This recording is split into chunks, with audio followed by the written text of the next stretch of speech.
Hello friends, welcome to कंसल्टीज।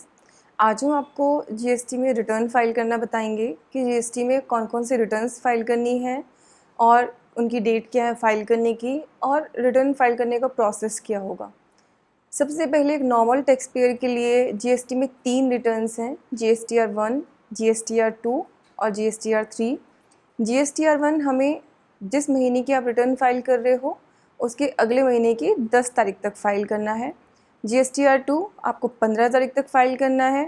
फिर GSTR 2 के basis पे आप 17 तारीख तक GSTR 1 को अमेंड कर सकते हो, मतलब कोई चेंज अगर आपको उसके अंदर करना है डेटा में जो आपको GSTR 2 के बेसिस पे करना है वो आप कर सकते हो।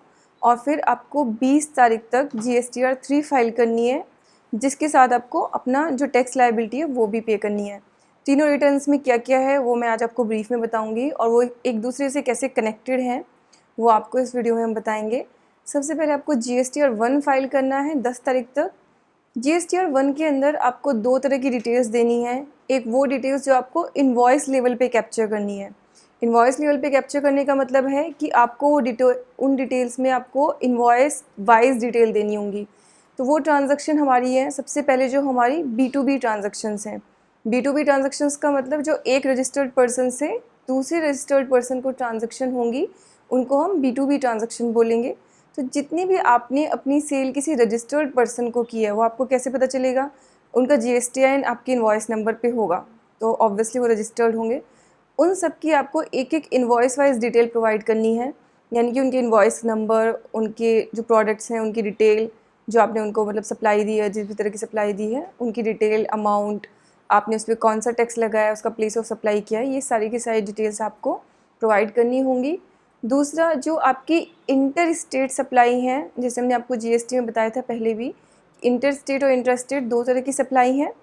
तो जितनी भी आपकी इंटर स्टेट सप्लाईज़ हैं उनमें जो 2.5 लाख से ज़्यादा हैं उनकी भी आपको इनवॉइस वाइज डिटेल देनी है। इसके अलावा जितनी भी सप्लाई हैं, तो अब कौन सी बची? अब इंटर स्टेट सप्लाई बची जो मैंने कंज्यूमर्स को की है, यानी कि जो मैंने बिजनेसेस को नहीं की, बिजनेस B2B सेल नहीं है जो, वो मुझे कंसोलिडेटेड देनी है, कंसोलिडेटेड फिगर। लेकिन अगर आपकी सप्लाई की अलग अलग रेट है तो आपको रेट वाइज कंसोलिडेट करना पड़ेगा। साथ में जो आपकी इंटर स्टेट सप्लाईज़ हैं जो 2.5 लाख से छोटी हैं, 2.5 लाख से कम अमाउंट की हैं, क्योंकि 2.5 लाख से ज़्यादा हम ऑलरेडी ऊपर दे चुके हैं इनवॉइस वाइज। जो 2.5 लाख से कम है वो भी आपको रेट वाइज कंसोलिडेट करके, मतलब उनकी पूरी इकट्ठी फिगर कंसोलिडेट करके देनी है। तो ये आपकी GSTR 1 है। अब GSTR 1 में जो आप अपनी इनवॉइस वाइज डिटेल्स अपलोड करेंगे 10 तारीख तक, जैसे आप उसको फाइल करेंगे वैसे ही वो आपके रिसिपिएंट को, यानी कि जिन लोगों को आपने अपनी सेल की है, अपनी सप्लाईज़ की हैं, उनको दिखाई देगा उनके डैशबोर्ड पे। जब वो लॉगिन करते हैं, जैसे हम लोग फेसबुक पे लॉगिन करते हैं, तो जो हमें दिखाई देता है वो हमारा डैशबोर्ड होता है, जिस पर सारी हमारी इन्फॉर्मेशन आती है। ऐसे GSTN पे भी आपका एक डैशबोर्ड होगा जिस पे आपकी सारी इन्फॉर्मेशंस होंगी। तो जिसने आपके लिए जो जो सप्लाई अपनी रिटर्न में फ़ाइल की होंगी वो सब की सब आपको अपने डैशबोर्ड पे दिखाई देंगी। उनके सामने चेक बॉक्स होगा जिसके थ्रू आप एक्शन ले सकते हो।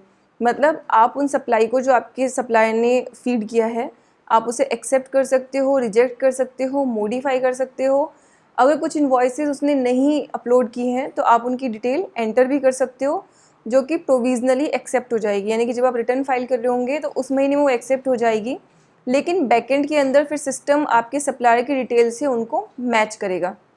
अगर वो मिसमैच होंगे तो आपको एक मिसमैच रिपोर्ट आएगी जिसमें आपके सारे मिसमैचेस आपको बताए जाएंगे, और मिसमैच रिपोर्ट को आपको फिर ठीक कराना है। अगर आप उन इस मिसमैचेस को करेक्ट नहीं कराते हैं तो आपके अगले महीने की रिटर्न में मिसमैच की अमाउंट, आपकी मतलब रिसिपिएंट की रिटर्न के अंदर मिसमैच की अमाउंट ऐड होके आ जाएगी विद इंटरेस्ट। अच्छी बात यह है कि अगर आप उसको फ्यूचर में भी ठीक करा लेते हैं तो जो आपने पे किया था, मतलब टैक्स और जो इंटरेस्ट आप पे लगा था, वो आपको वापस मिल जाएगा। तो ये हमारी GSTR 2 है। GSTR 2 GST में सबसे इम्पॉर्टेंट रिटर्न है। उसके कुछ रीज़न है जो हम GSTR 2 पे हमने एक अपना अलग वीडियो बनाया है स्पेशली सिर्फ GSTR 2 के लिए। तो वो हम आपको वहाँ पे पूरा डिटेल में एक्सप्लेन करेंगे कि GSTR 2 में हमें क्या क्या डिटेल देनी है और वो इतना इम्पॉर्टेंट क्यों है। उसके बाद जब आप GSTR 2 फाइल कर देंगे तो जो आपने उसमें चेंजेस किए हैं वो चेंजेस आपके सप्लायर को भी दिखाई देंगे। उसको 2 दिन का टाइम दिया गया है, मतलब 15 को आपका रिटर्न फाइल करने का डेट है, 17 तक का टाइम दिया है। तो वो चाहे तो आपके चेंजेस को तभी के तभी एक्सेप्ट कर सकते हैं। अगर वो तभी एक्सेप्ट कर लेंगे तो फिर मिसमैच में नहीं आएगा वो सब। उसके बाद आपकी GSTR 3 आपको फाइल करनी है। GSTR 3 के 2 हिस्से होंगे, आपका 3A और 3B, मतलब A और B पार्ट होगा उसका।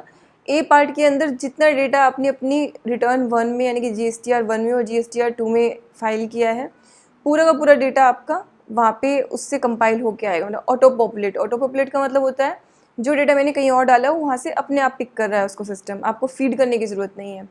तो वो पूरा का पूरा डेटा ऑटो पॉपुलेट होके आएगा। उसके बेसिस पे आपकी अमाउंट कैलकुलेट हो जाएगी कि आपका पेएबल बनता है टैक्स या रिफंडेबल बनता है। एक और अच्छी चीज़ ये है कि अगर आपके कैश लेजर में यहाँ पे कुछ भी पेएबल होता है आपके लिए, रिफंडेबल होता है मतलब, तो उसको आप GSTR 3 के थ्रू ही अप्लाई कर सकते हैं, अलग से कोई फॉर्म फाइल करने की ज़रूरत नहीं है।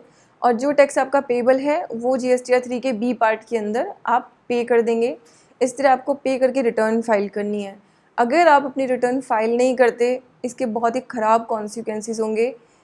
पहला कॉन्सिक्वेंस ये होगा कि जो आपने ITC यूटिलाइज़ किया है, लेट्स सपोज एक एग्जांपल लेते हैं, आपको 10 लाख रुपए का टैक्स देना था, जिसमें से 9 लाख रुपए का आपने ITC यूटिलाइज़ किया और आपको 1 लाख कैश देना था, और आपने एक लाख कैश पे नहीं किया, तो आपने क्या किया, आपने फिर रिटर्न भी फाइल नहीं की, क्योंकि जब तक आप पेमेंट नहीं करेंगे आप रिटर्न फाइल नहीं करेंगे।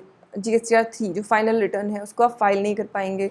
अगर आपने रिटर्न फाइल नहीं की तो आपकी जो एलिजिबिलिटी उस ITC के लिए थी वो भी चली जाएगी, यानी कि आपकी अब लायबिलिटी पूरे 10 लाख हो जाएगी, तो आपको इंटरेस्ट जो लगेगा पूरे 10 लाख पे लगेगा। तो यहाँ पे इसलिए रिटर्न फाइल करना बहुत ज़रूरी है। और साथ में अगर आपने इधर रिटर्न फाइल नहीं की तो जो आपके रिसिपिएंट हैं उनको भी उनके टैक्स का क्रेडिट नहीं मिलेगा जो आपकी रिटर्न के थ्रू उनके पास गया है। तो जो लोग GST के अंदर रिटर्न फाइल नहीं कर पाएंगे वो लोग बिज़नेस में एग्जिस्ट नहीं कर पाएंगे, they will have to close their business, क्योंकि कोई भी उनके साथ फिर कोई भी बिज़नेस करना पसंद नहीं करेगा। GSTN इसके लिए एक रेटिंग भी मेंटेन करेगा, तो जो नए लोग भी आपसे बिज़नेस में आएंगे तो वो आपकी रेटिंग चेक करेंगे तो उनको पता चल जाएगा कि आप रिटर्न फाइल नहीं करते हो या आप टैक्स पे नहीं करते हो। तो रिटर्न फाइलिंग सबसे इम्पॉर्टेंट है GST के अंदर।